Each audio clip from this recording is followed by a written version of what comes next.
Assalamualaikum semuanya. Bagaimana kabar kalian? Semoga kita semua diberikan kesehatan yang tidak terbatas dan selalu dianugerahkan rezeki sebesar alam semesta. Pada kesempatan kali ini, saya akan menceritakan sebuah kisah yang dialami oleh seorang wanita yang berparas sangat cantik, dan dia adalah seorang pegawai di salah satu bank terbesar di kota Tangerang. Wanita itu ditemukan sudah dalam keadaan yang tidak bernafas di sebuah kolong jembatan. Dia dalam posisi yang meringkuk di dalam sebuah koper hitam dengan keadaan yang terikat seutas tali. Wanita itu juga mengalami sejumlah luka yang cukup parah di sekujur tubuhnya, hingga di bagian lehernya juga terdapat jeratan yang cukup dalam dan membentang sampai ke belakang dari lehernya. Menurut keterangan dari beberapa sumber berita, wanita itu ternyata dieksekusi oleh seorang kakek-kakek di sebuah apartemen. Kakek itu sebelumnya telah menyewa jasa dari si wanita sebagai pemuas nafsu birahi, dan karena dia merasa tersinggung karena disebut sebagai pria yang loyo, dia akhirnya melakukan eksekusi itu kepada si wanita dan membungkusnya ke dalam sebuah bungkusan hitam. Diketahui wanita muda tersebut bernama Farah Nikmah Ridala yang berusia sekitar 22 tahun dan bertempat tinggal di Ciledug, Tangerang Selatan. Diketahui bahwa Farah bekerja di Bank Bukopin sebagai resepsionis. Dia sudah bekerja sekitar 3 tahun lamanya di sana. Selain bekerja, dia juga berkuliah di salah satu universitas terbuka di Tangerang. Dia memilih jurusan manajemen ekonomi dan mengambil kelas di malam hari. Menurut keterangan dari salah satu temannya, Farah dikenal sebagai seorang pekerja keras yang tidak pernah mengeluh. Dia bahkan banyak menghabiskan hidupnya dari pagi sampai malam untuk bekerja dan menuntut ilmu. Farah juga memiliki jiwa sosial yang tinggi. Meskipun dia mempunyai karakter yang pendiam, namun dirinya selalu peduli terhadap teman maupun keluarganya sendiri. Bahkan paman Farah mengatakan bahwa Farah memiliki rencana untuk menyekolahkan adiknya ke sebuah pesantren, dan dia juga memiliki keinginan untuk memberangkatkan kedua orang tuanya ke Tanah Suci. Hingga atas kedatangan kabar buruk yang menimpa keponakannya itu, dia benar-benar tidak percaya dengan perkataan dari pelaku mengenai kronologis yang terjadi. Terlebih, pelaku mengatakan bahwa Farah adalah seorang wanita simpanan dan dia sudah menyewa jasanya untuk bisa menikmati tubuhnya. Keterangan-keterangan itu langsung dibantah oleh pihak keluarga, terlebih sang paman. Mereka mengatakan bahwa Farah tidak mungkin melakukan pekerjaan yang menjijikkan tersebut sebab dia sudah dibekali ilmu agama sejak kecil dan tertanam hingga dirinya beranjak dewasa.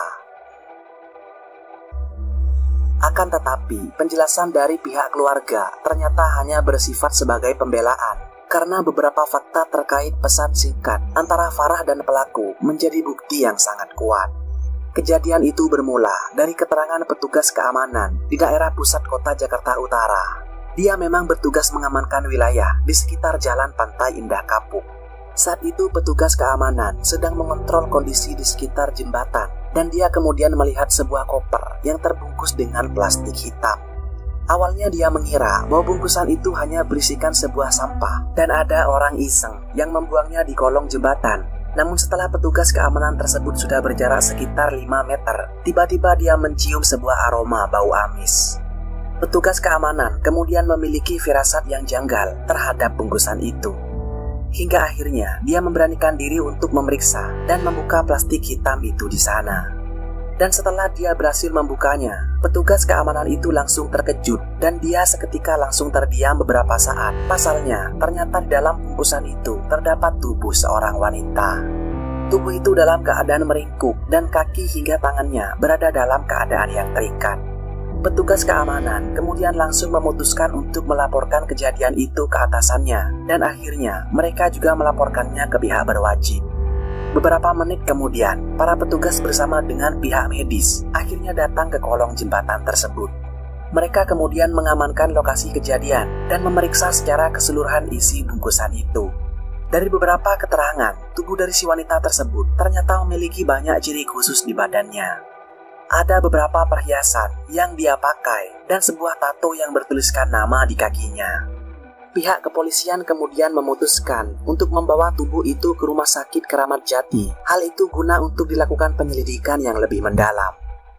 Petugas medis yang berjumlah belasan orang kemudian ditugaskan untuk menanganinya. Sekitar beberapa jam berikutnya, mereka akhirnya berhasil mengungkap identitas lengkap dan penyebab atas kematiannya. Tubuh di dalam bungkusan plastik hitam itu berjenis kelamin seorang wanita, dan dia bernama Farah Nikmah yang berusia sekitar 23 tahun. Jenazah tersebut ternyata bertempat tinggal di Tangerang Selatan. Hingga setelah proses pembedahan itu selesai dilakukan, pihak kepolisian kemudian memberikan kabar dan membawanya untuk segera dimakamkan. Pihak kepolisian selanjutnya bergerak dengan sangat cepat. Mereka menelusuri jejak korban beberapa jam sebelum dirinya ditemukan tidak bernafas. Hingga akhirnya, satu orang terduga pelaku bisa teridentifikasi lewat pesan singkat di ponsel milik teman dekat korban.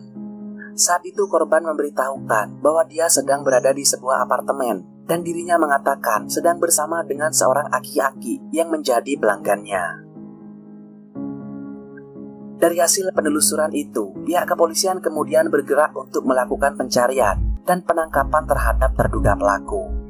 Dia ternyata tinggal di sebuah apartemen di lantai 27. Saat terjadi proses penangkapan di sana, pelaku yang diketahui bernama Kelvin itu sempat tidak mengakui perbuatannya. Dia beralasan bahwa tidak tahu sama sekali mengenai korban, namun pihak kepolisian tanpa berpikir panjang langsung meringkusnya. Ia kemudian dibawa ke kantor kepolisian di wilayah Jakarta Utara. Hingga setelah berada di sebuah ruangan khusus itu, pria yang berusia hampir 50 tahun tersebut akhirnya mengakui semua tindakan yang sudah dirinya lakukan. Pria itu kemudian bercerita bahwa dia sebenarnya baru 2 kali bertemu dengan korban, dan pada pertemuan kedua mereka memiliki kesepakatan terselubung satu sama lain. Kelvin yang adalah seorang pengusaha burung walet itu menjelaskan bahwa dia pertama kali dikenalkan dengan Farah oleh temannya, dan mereka akhirnya mulai berkomunikasi di sana.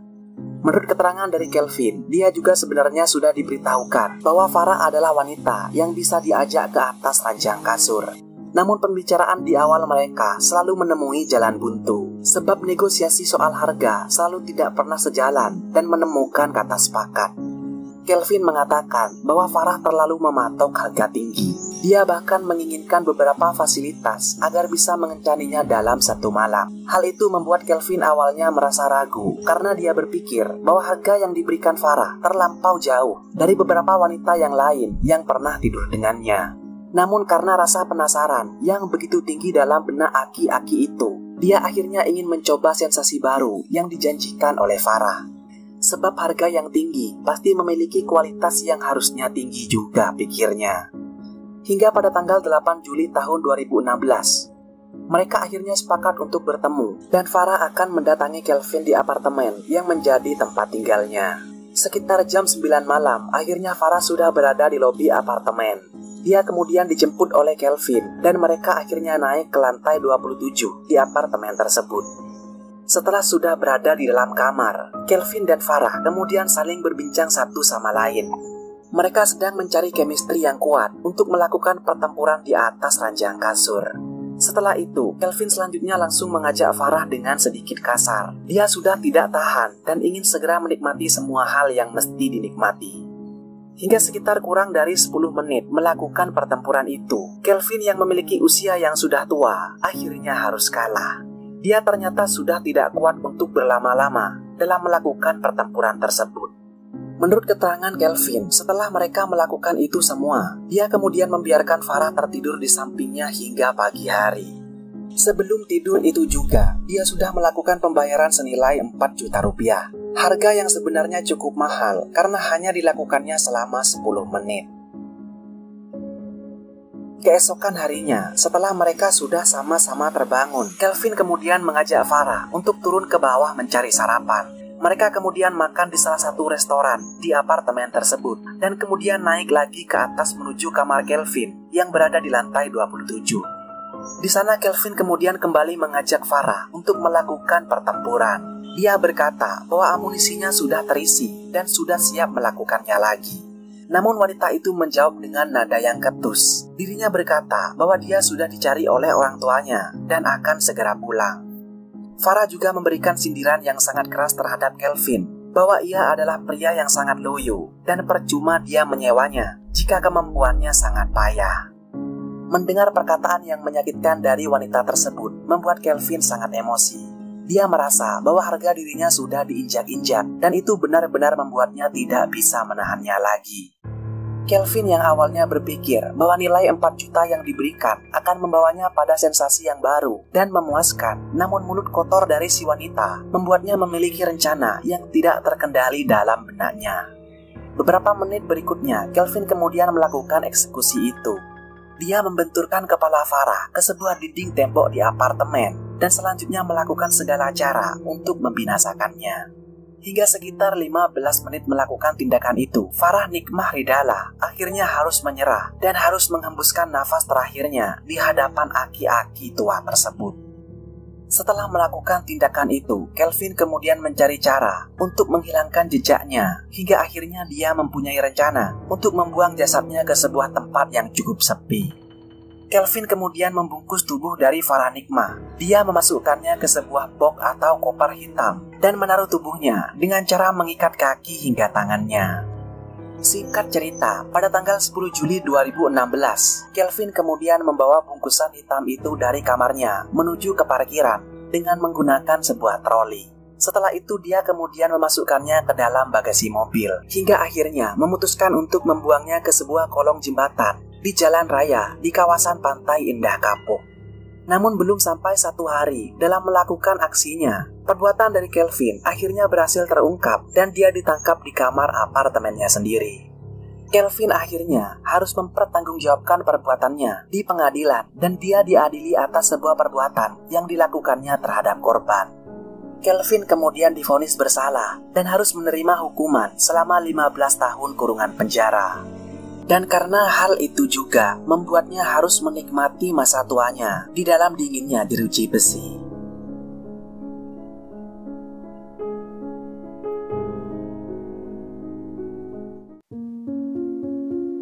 Semoga kita bisa mengambil hikmah dari kejadian ini, bahwa setiap hal buruk yang kita lakukan akan kembali lagi keburukan kepada kita sendiri.